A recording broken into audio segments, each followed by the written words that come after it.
Boa noite a todos. Eu sou a Rafaela Maluf. Hoje eu e meu colega Lucas Soares vamos apresentar nosso trabalho de conclusão de curso, intitulado Sexualidade e Deficiência, uma jornada histórica pelo reconhecimento do prazer. O nosso foco foi discutir sobre a beleza, a sexualidade e a inclusão de pessoas com deficiência física. O estudo analisou como que essas questões se desenvolveram ao longo da história, levando em conta a cultura, a sociedade e a economia.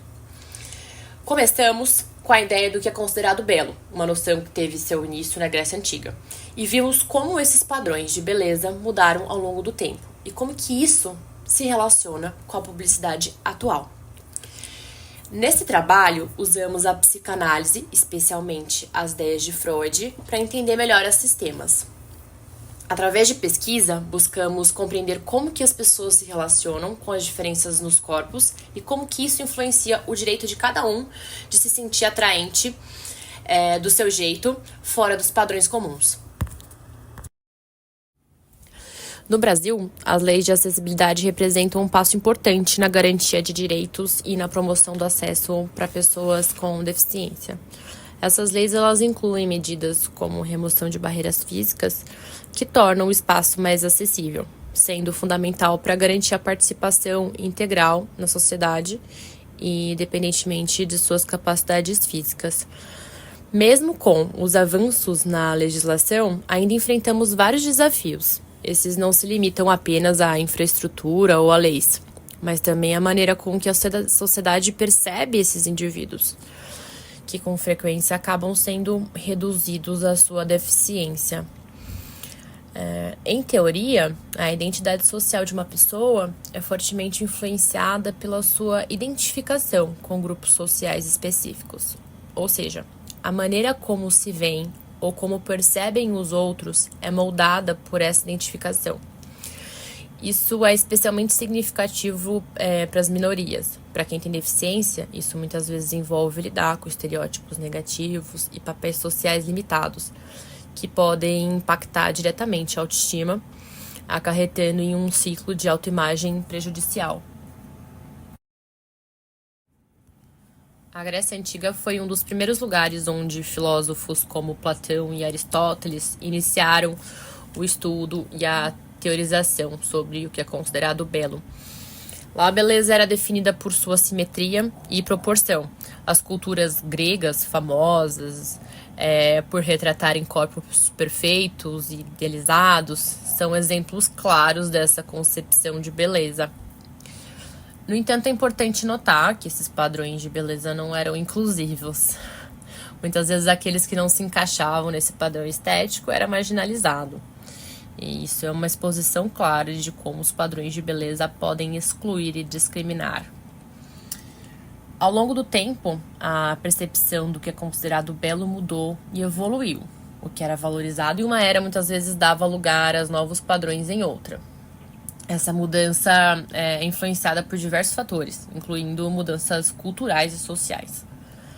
Mas, no entanto, apesar dessas mudanças, a valorização de certos tipos físicos ainda persiste em muitas culturas. Olhando para o presente, vemos que a influência da arte dos padrões de beleza antigos ainda é muito presente. Na mídia moderna, na moda, publicidade, muitas vezes nos deparamos com padrões de belezas que continuam a ser limitados e restritos. Bom, para além de todo o contexto histórico, a gente também decidiu trazer a visão da psicanálise sobre o tema, não diretamente sobre o tema da sexualidade de pessoas com deficiência, porque é um tema ainda muito pouco explorado, mas dá para ter uma noção do que ela pode contribuir para o debate e como expandir a visão de conhecimento das pessoas em relação ao que se tem em pauta hoje sobre esse assunto. A psicanálise ela vai trazer uma visão de corpo, né, um reconhecimento do corpo como um reconhecimento de si, a partir do desenvolvimento psicossocial e psicossexual, tanto na infância quanto ao longo do desenvolvimento maturacional desse ser, até a sua vida adulta. Então, Freud vai trazer no texto de 1905, Três ensaios sobre a teoria da sexualidade, a noção de um desenvolvimento psicossexual dividido em fases. Fase oral, anal, fálica, de latência e genital. Essas fases, cada uma vai representar um avanço no desenvolvimento psicossexual e no reconhecimento do bebê, da criança, de si mesmo. Então, os prazeres vão mudando da boca para o ânus, para o corpo inteiro, o reconhecimento de si como ele vai definir na fase fálica, onde o bebê ele tem uma expressão onde o bebê é conhecido como Vossa Majestade, o bebê, né? Onde ele fica o centro de toda a atenção.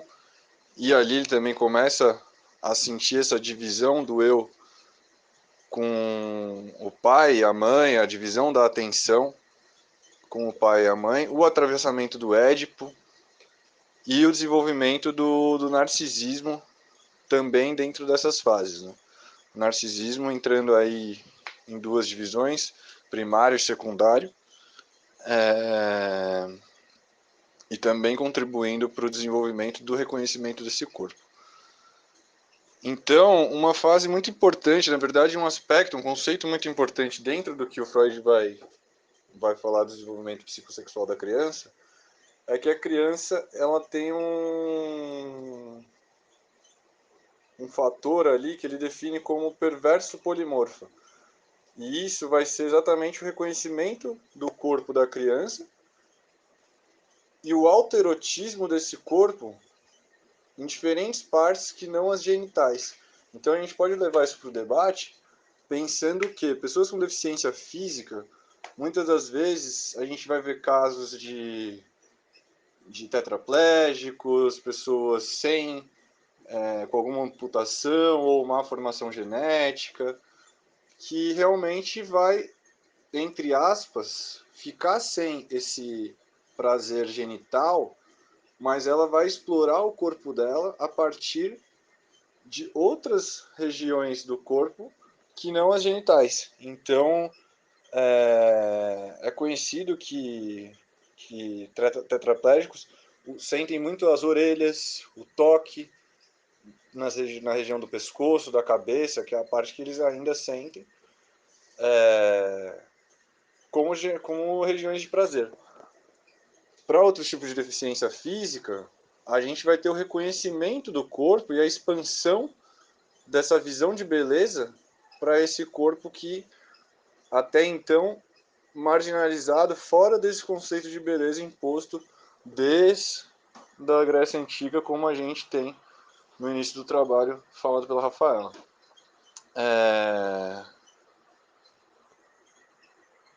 Junto a isso, a gente também vai ter o capitalismo fortemente mudando padrões, paradigmas dentro do conceito de beleza, vindo muito desse contexto histórico da Grécia Antiga e impondo novas formas de beleza, mas sempre de acordo com uma lógica mercadológica, né?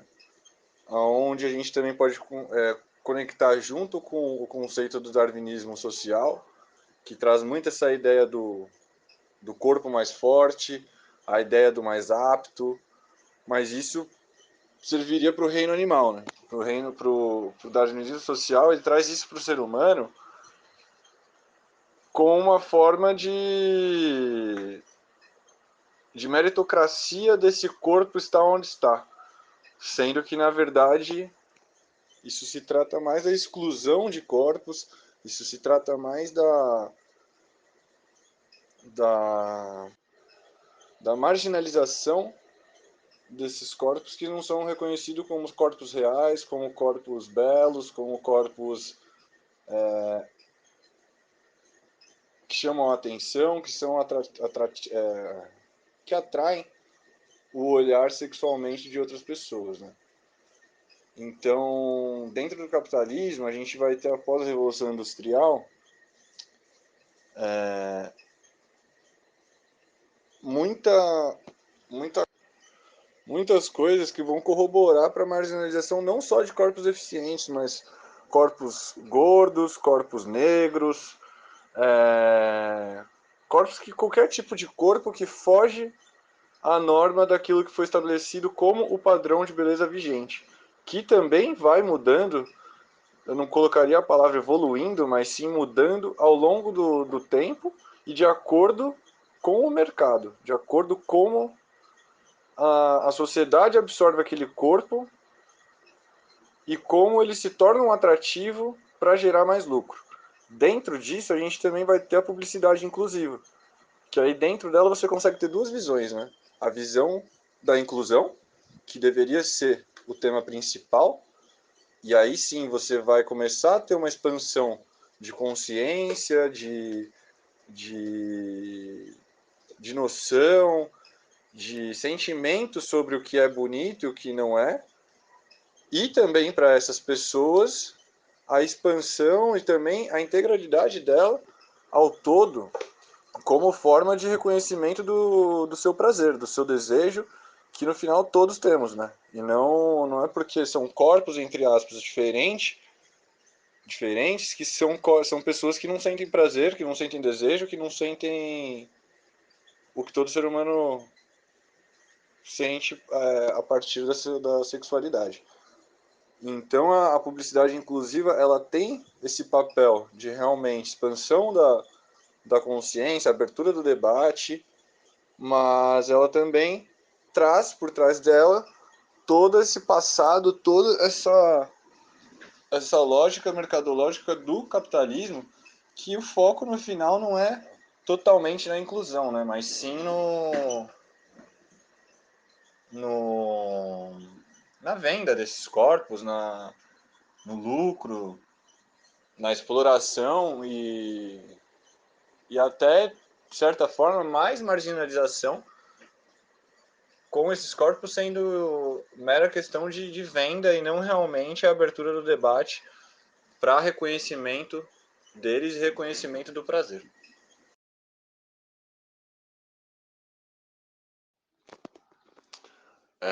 Para finalizar, então, acho que o grande foco do nosso trabalho realmente foi trazer, em vez de dados empíricos, pesquisas quantitativas, realmente mais a abertura do debate,